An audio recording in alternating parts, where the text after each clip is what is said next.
Welcome everybody to a brand new episode of That's a Wrap. I'm Caboose XBL. I'm Ender the Answer. And today what we got for you guys is our non-spoiler review of the latest installment in the Marvel Cinematic Universe, that being Black Panther. Now before we jump into this, we wanted to ask you guys, of course, if you could leave a like rating on the video as it shows your support, and we really appreciate it. So if you could leave a like, that would be awesome. And with that said, well, we got to see Black Panther. Holy crap. Yeah, it's finally here. I am so thankful and fortunate that, we get to see some of these movies early. The anticipation is so hard. It's so hard to stay away from spoilers and whatnot, but we did get to see it last night, and wow, what a ride. Yeah, and special guest, Danai Gurira. I apologize if I'm mispronouncing that. She is Michonne from Walking Dead, and of course she is one of the Dora Milaje in this film. She was a special guest at the screening, and she was there. He got to see her. Yes. I was getting him candy, so I had to miss it.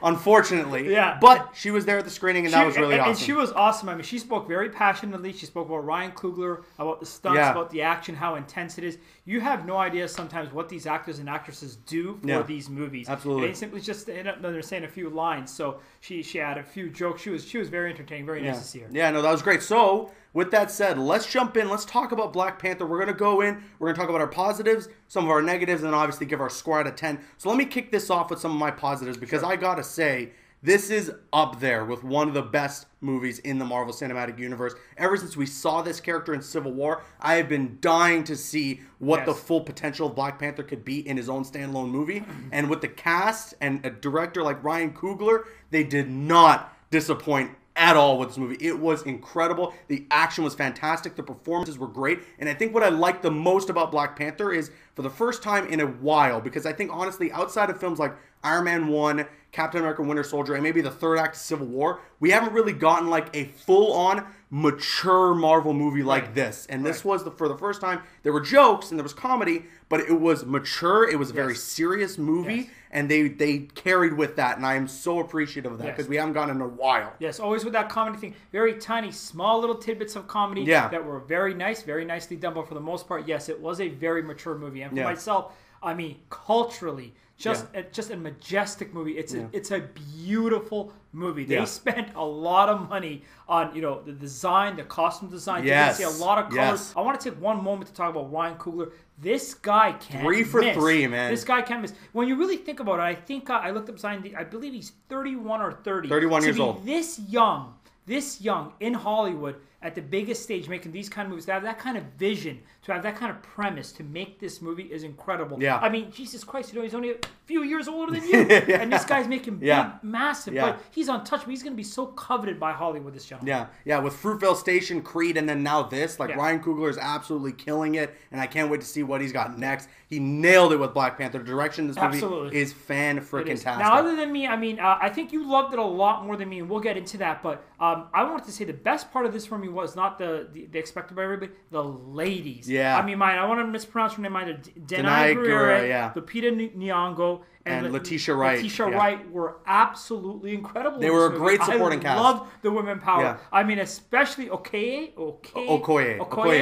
Sorry about that, but she was fierce. She was fierce in every single scene of this movie. 100%. Every single moment. Got to agree with you there. The Dora Milaje overall, almost in some moments, were more badass than Black Panther. Yes. They have some really cool fight scenes in this movie. And it was great to see, that woman power. And that was really awesome. And she did a great job, just like you mentioned, Okoye. Lupita Nyong'o was a great supporting character for Chadwick Boseman as well. Yes. And then Chadwick Boseman's character, his sister in the movie, played by Letitia Wright, Shuri, was awesome. Yes. She was the one that brought the comedy and the nice little lighthearted moments. Yes, she did. But like I said, they don't hit you over the head with a comedy like they would in films like Guardians of the Galaxy. Not to knock films like Guardians, because the comedy is supposed to be there. It's a comedic movie. Yes. But this movie was like they found the right moments to pepper in the comedy, but they kept it serious when it was serious. They tied in a lot of family aspect, a lot of culture, a lot of history, which everybody's going to love. You get to find out a little bit more about this character and the history, which all of us were thinking about. So it just always makes you think, for a future movie, these relationships can evolve even more. They could do even more with this character. Yeah. And I was thinking, for Phase 4, whatever it is, whatever Marvel does, whatever happens, who's going to be that leader? Who's going to be that guy? I'm telling you, Black Panther is going to be high on the list. I got to agree with you. I think, to be honest, going forward, when we kind of, not get rid of, but like fade out of the old Avengers, the new Avengers, I think the leader is going to end up being Black Panther. Right. Yeah. And speaking of characters, speaking of the cast and how good they are, you can't talk about the heroes without talking about the villains. Yes. And the villain in this movie, played by Michael B. Jordan, Eric Killmonger, and then, of course, the side villain in Andy Serkis playing Ulysses Claw. Yes. they were fantastic, especially Michael B. Jordan, one of the best MCU villains to date. I gotta say, he was so freaking good. He brought it in this movie. I don't know if I say to date. I really enjoyed him. I like Michael B. Jordan. I actually really like Andy Serkis. Yeah, he was great. He was really, really incredible in this movie. I felt like we could have got a bit more of Killmonger. Okay. I really do. You know, in movies, and if we just kind of get into small little bit of our gripes here and our negatives, in movies you have the beginning, the middle, and a conclusion. Then you kind of have a conclusion, something that will happen at the end, a final fight scene, a final thing. Right. And I just felt like they could have given us a little bit more at the end from Killmonger. That's fair. I really do. That's fair. I mean, if we're jumping into negatives, for me at least, I think one of my negatives about the movie is a bit of the CGI in some places. Like, in some places, it's great. There are some incredible shots in this movie, just sprawling visuals.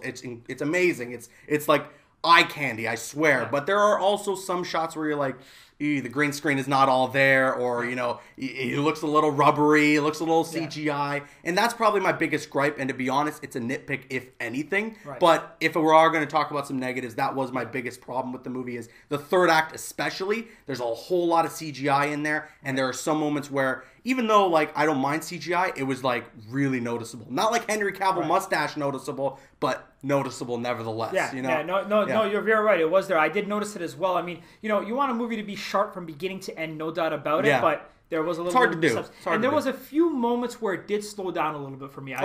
That's another thing that I always see in a movie is the pace. Are you always, you know, from scene to scene, just on the edge of your seat, is flowing nicely. It did slow down for a few moments. For me, the moments where it was slowing down, the performances is what kept me interested and intrigued and involved and invested in the story. So when it was slowing down, I was still in there. I was not bored for a single minute of this movie. Just everything that's going on with the culture, all the things that they're doing in this movie, it was just, it is going to make a serious impact. It is so freaking good. The cast is incredible. The performances are so good. The action, when it's there, is awesome. There is a fight scene in this movie that goes down in like my top 3 fight scenes in the history of the MCU. Okay. It was so freaking good. I can't wait for you guys to see it. But overall, that's our thoughts on Black Panther. What rating do you give it? All right, well, if we're going to rate it out of 10, honestly, I'm going pretty high on this one. I'm going to give it a 9.5 out of 10. Really? Yeah, You're 0.5 away from a perfect score. I am right there. I'm telling you, I really freaking enjoyed this movie. Fair enough. It was so good, beginning to end. I was thoroughly entertained. How about you? What do you give? I give myself an 8 out of 10. Okay, so not the coveted 7 out of 10 that you give every other coveted, movie. That's right. But an 8 out of 10, that is a great score. We both thoroughly enjoyed the movie. And like we said, we can't wait for you guys to see it. It's coming out on February 16th. And with that said, we kick it to you guys. Let us know your thoughts in the comment section below. If by some chance you did get to see it early, we want to hear your thoughts. And if you're watching this after the film came out, we also want to hear what you guys have to say in the comments below. I'm Caboose XBL. I'm Enter the Answer. And once again, if you could leave a like rating on the video, it shows your support and we really appreciate it. And you can click on screen to make your way to one of the other videos on the channel, or you can click my logo to subscribe to the channel if you haven't already. Please follow us on Instagram and Twitter and like us on Facebook. The links are in the description. Drop a like if you enjoyed, leave a comment if you have an opinion, and subscribe if you're new. That's a wrap.